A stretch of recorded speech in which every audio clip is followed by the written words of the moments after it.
Pag nagsunod-sunod yung SL, ganito yung gagawin ko. May dalawang things kasi. Number one is okay pa yung sunod-sunod mo na SL. Paano masabing okay pa yun? Based from experience and based from backtesting, pwede kang magkaroon ng sunod-sunod na SL, let's say, like 6 times. Ganun. So, hanggang di ka pa naka-6, okay ka pa. Tuloy-tuloy mo lang yan.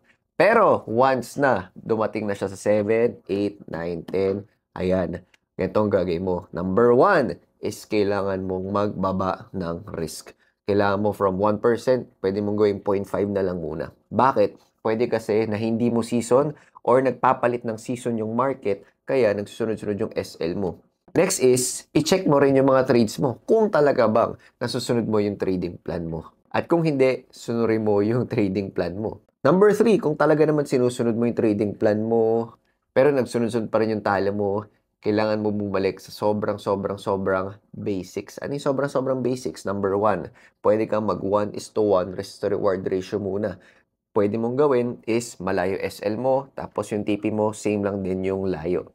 Bakit mo kailangan gawin yun? Kasi kailangan mo munang ma-build yung confidence mo ulit. At some point, kailangan mo rin munang bumawi ng kahit konti sa mga talo mo.